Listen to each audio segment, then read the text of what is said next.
Assalamualaikum warahmatullahi wabarakatuh.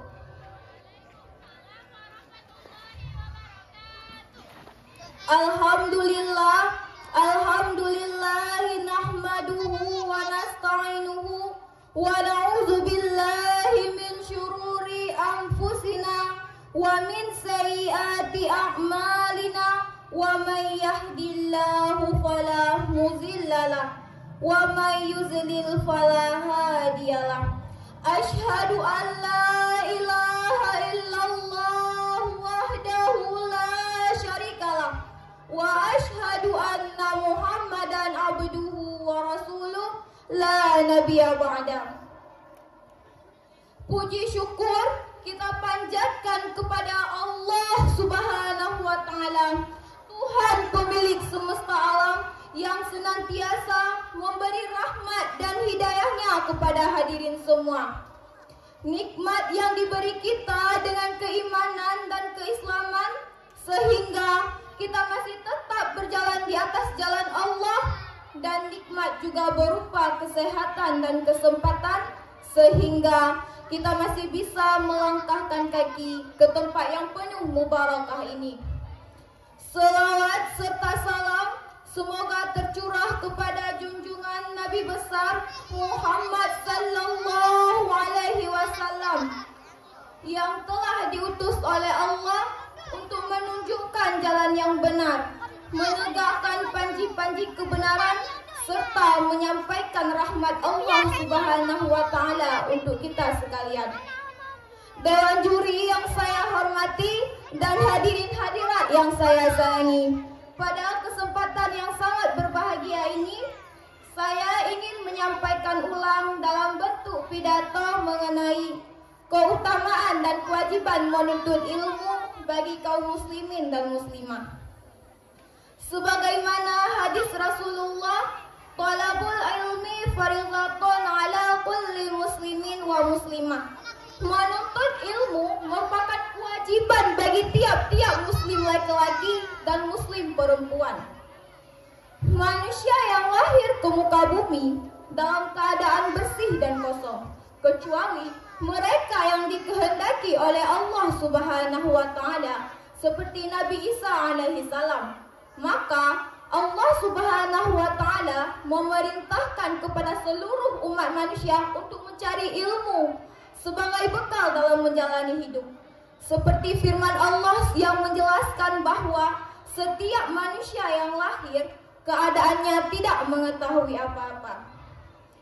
Kemudian Allah Subhanahu wa taala memberikan kamu pendengaran dan penglihatan agar kamu bisa menimbang mana yang baik dan mana yang buruk berdasarkan ilmu yang telah kamu dapatkan.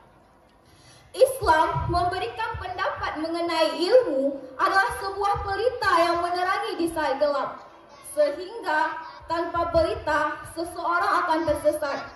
Berapa pentingnya keutamaan ilmu menurut Islam, sampai-sampai firman Allah Subhanahu wa taala dalam Al-Quran surat Al-Alaq ayat ke-1 adalah perintah untuk membaca, bukan beribadah kepadanya. Iqra bismi rabbikal ladzi khalaq, yang artinya bacalah dengan menyebut nama Tuhanmu yang menciptakan. Wahyu pertama yang turun tidak sama sekali memberikan petunjuk ibadah salat, puasa, zakat dan haji. Akan tetapi seruan untuk membaca. Beberapa ulama berpendapat dari ayat ini memberikan gambaran bahwa lebih utama orang berilmu dibandingkan dengan orang yang beribadah. Mengapa orang berilmu lebih utama daripada ahli ibadah?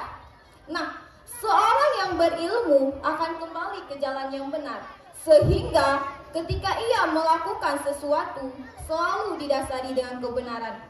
Kebenaran akan membawa seseorang kepada sesuatu yang bersifat hakiki. Dan tidak ada yang bersifat hakiki selain Allah Subhanahu wa taala, sehingga ilmunya akan menuntutnya untuk kebenaran.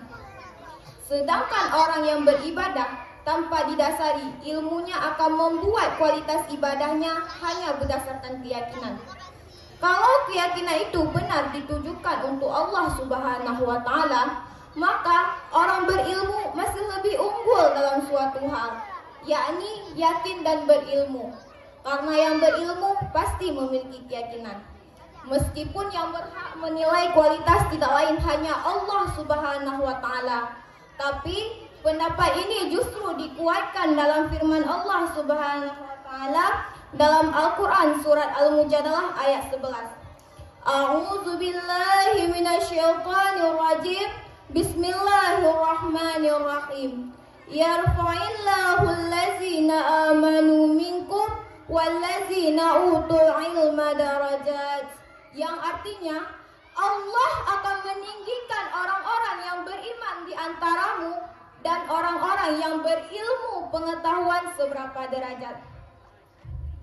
Menuntut ilmu hukumnya adalah fardu. Segala yang dilakukan harus dengan ilmu. Beribadah tanpa ilmu adalah sesat. Bahkan seorang non-muslim bernama Insting pun mengakui hal ini. Sedangkan ilmu tanpa agama adalah buta. Oleh karena itu, kedua hal ini sangat baik jika dikembangkan bersama-sama. Ibadah yang dilakukan hendaknya disertai dengan ilmunya, hukum dan rukunnya.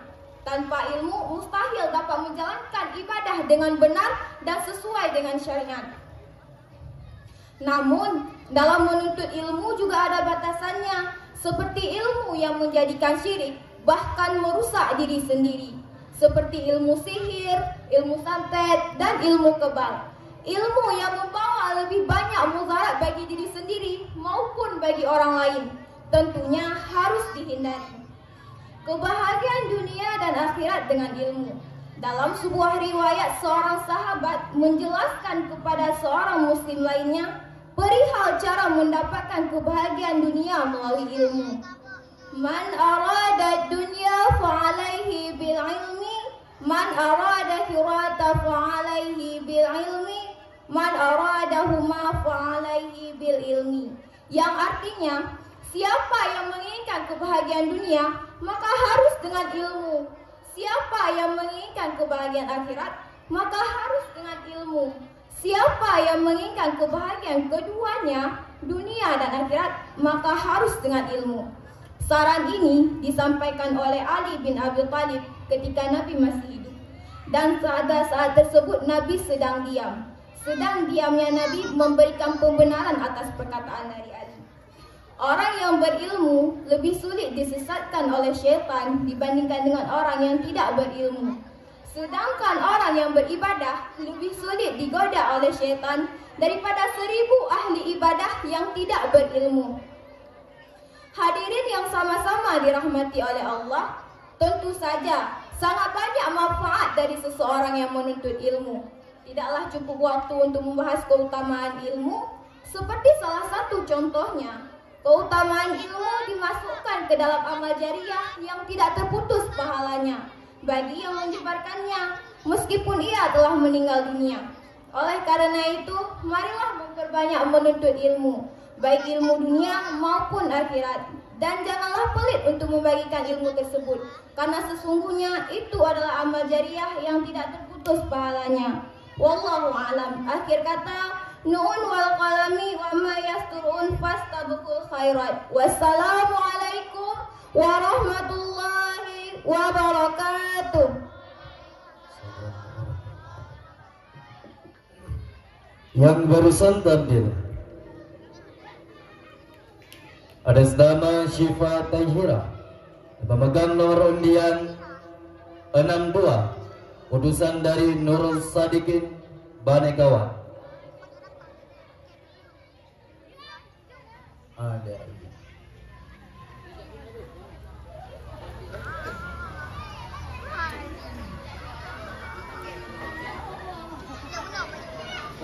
roti kan? Roti kan? Dua roti.